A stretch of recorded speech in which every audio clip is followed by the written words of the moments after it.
आज है हमारी संतोष कुमार द्वारा लिखित कहानी मैं तेरे प्यार में पागल का भाग 26। पिछले भाग में आपने पढ़ा कि रिद्धिमा और आरव को प्रशांत अपनी कार से छोड़ने रिद्धिमा के घर आता है। आरव ने उसे घर के अंदर आने के लिए कहा, पर रिद्धिमा के चेहरे को देखकर प्रशांत ने काम का बहाना बना दिया और चला गया। घर पहुंचने पर कोमल जी ने सब कुछ भूलकर अपनी बेटी रिद्धिमा को गले से लगा लिया, परंतु सुरेंद्र जी ने उससे बात करना तो दूर उसकी ओर देखा तक नहीं। उन्होंने साफ कह दिया कि जब तक यह यहाँ है इसको बोल दो कि मेरी नजरों के सामने मत आए। अब आगे कोमल जी उसके लिए खाना लेकर आई और दरवाजा खोलने के लिए कहा। रिद्धिमा ने दरवाजा तो खोल दिया, पर उसका कुछ भी खाने का मन नहीं कर रहा था। पिता की बातों से उसका दिल टूट सा गया था। फिर कोमल जी ने उसे समझाया कि खाने से कैसी नाराजगी, और फिर यह भी समझाया कि उसके पापा अभी गुस्से में हैं, तो ऐसे एकाएक सब कैसे ठीक होगा। उनका दिल टूट गया है, उन्हें थोड़ा वक्त तो लगेगा, पर तुम्हें माफ कर देंगे। फिर रिद्धिमा ने माँ की बात मानकर खाना खा लिया और सोने आ गई। आज उसका मन कर रहा था कि काश अभी प्रशांत का फ़ोन आता तो वह अपना सारा गुस्सा उसे सुनाकर उतार देती, पर प्रशांत का फ़ोन नहीं आया और वह अपने गुस्से में जलती हुई रात भर जागती रही। फिर सुबह के समय उसकी आंख लग गई। उधर प्रशांत का मन कर रहा था कि एक बार रिद्धिमा से बात कर ले। अब उसे देखना तो बिल्कुल नामुमकिन नहीं था। रिद्धिमा कभी भी वीडियो कॉल में बात नहीं करने वाली थी, पर आवाज तो सुन ही सकता था वो, भले ही ज्यादा बात ना हो। बस उसके मुंह से हेलो सुनकर ही फोन रख देगा। फिर उसने सोचा कि कहीं उसके फोन करने से उसे पुरानी बातें ना याद आ जाए। अगर कहीं ऐसा हुआ तो मेरी रिद्धिमा की नींद खराब हो जाएगी। इसीलिए उसने शादी की एल्बम निकाल ली और तस्वीरें देखने लगा। इन तस्वीरों में वह मुस्कुरा रही थी और प्रशांत सोच रहा था कि जल्दी ही वह समय भी आएगा जब तुम्हें मेरे प्यार पर यकीन होगा, और उस दिन के बाद तुम दिल से मुस्कुराओगी, सबको दिखाने के लिए नहीं।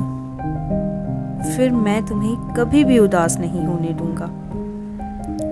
और तस्वीर देखते देखते उसे भी नींद आने लगी और वह एल्बम सिरहाने पर रखकर सो गया। उधर सुबह 10 बजे थे जब खिड़की से धूप आने लगी थी और सीधे रिद्धिमा के चेहरे पर पड़ रही थी, इसीलिए उसकी नींद खुल गई। उसने अलसाई नजरों से घड़ी की ओर देखा। ओह, इतनी देर हो गई। वह हड़बड़ा कर बिस्तर से बाहर निकली और कपड़े लेकर बाथरूम में घुस गई। फिर जब वह नाश्ता करके उठी थी तो जूही आ गई। उसने मुस्कुराते हुए हाय कहा, तब रिद्धिमा ने उसे आगे बढ़कर गले लगा लिया। कोमल जी ने कहा, जाओ बेटा, तुम दोनों कमरे में बैठकर बातें करो, मैं चाय बनाती हूँ। जी मम्मी। और रिद्धिमा जूही को अपने कमरे में लेकर आ गई और कहा, यार तो इतनी चुप तो कभी नहीं रहती, आज क्या हो गया? यार मुझे तुझसे माफ़ी मांगनी थी, पर समझ नहीं आ रहा था कि क्या बोलूं, बस इसलिए। अरे दोस्तों में ऐसी फॉर्मेलिटी नहीं होती। चल बैठ और सुना, तेरे पासपोर्ट वगैरह बन गए होंगे। हाँ यार, वो तो बन गया, पर उससे भी ज़्यादा खुशी मुझे तेरे यहाँ आने से हुई है। अच्छा, तुमने मुझे मिस किया? हाँ यार, मैंने तुझे फ़ोन पर बुरा बोला था ना, उसके लिए मुझे माफ़ी मांगनी थी तुझसे।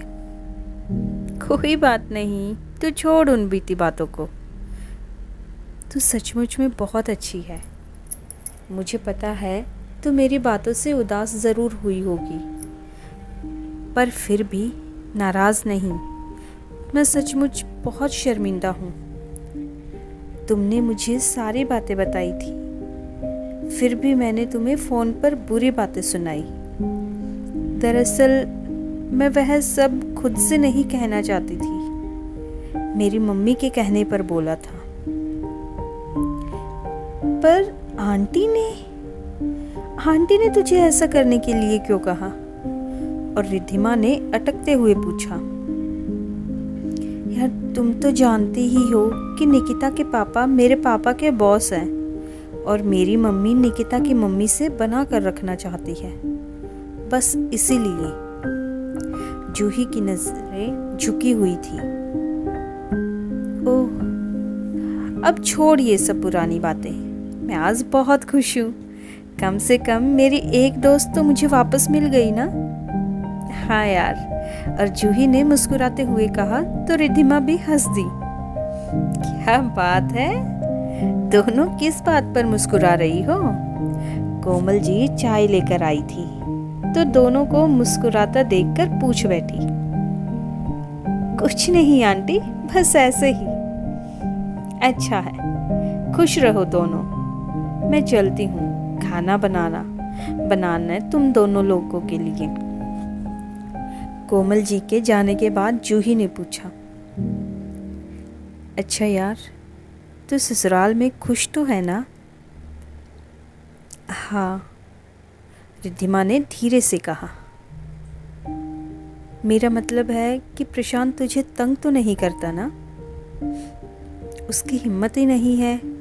मैं उस इंसान से नफरत करती हूँ। जूही, उसने मुझसे ज़बरदस्ती शादी तो कर ली, पर उसे जल्दी ही इस सब बात का एहसास हो जाएगा कि उसने कितनी बड़ी गलती की है। और रिद्धिमा ने नफरत से कहा। क्या मतलब? कैसे एहसास हो जाएगा? बस इतना समझ लो, उसने मुझे पाकर भी नहीं पाया। क्या? हाँ, शादी की पहली रात ही मैंने उसे जता दिया कि मैं उससे बहुत नफरत करती हूँ। तब वह दूसरे कमरे में चला गया था। तुमने कहा और उसने तुम्हारी बात मान ली? और क्या, मेरा गुस्सा देखकर वह बिल्कुल बहुत भौचक्का रह गया था। उसे बिल्कुल यकीन नहीं हो रहा था कि मेरे जैसी लड़की गुस्सा भी कर सकती है। यार, तू बड़ी लकी है यार। क्या? प्रशांत जैसे इंसान से शादी होना लक की बात है? तू बहुत भोली है, तुझे समय ही बताएगा। अभी तो गुस्से में है, इसीलिए अभी अगर मैं कुछ कहूँगी तो तुझे यकीन नहीं होगा। इसीलिए तू ज़्यादा मत सोच। मैं अब चलती हूँ। ओके। फिर जूही चली गई तो वह मम्मी के पास किचन में आ गई। आगे की कहानी पढ़ेंगे आगे के अगले भाग में। तब तक के लिए आप सबका धन्यवाद। दोस्तों, अगर आपको मेरी आज की वीडियो पसंद आई हो तो वीडियो को लाइक, शेयर और कमेंट ज़रूर कीजिए। और कहानी में आगे क्या होने वाला है, कहानी क्या मोड़ लेने वाली है, आखिर वह क्या बात है जो जूही जानती है और रिद्धिमा उस सच से अनजान है। किस सच की बात जूही रिद्धिमा को कहना चाहती थी? जानने के लिए चैनल को सब्सक्राइब कीजिए। Thanks for watching and keep spotting.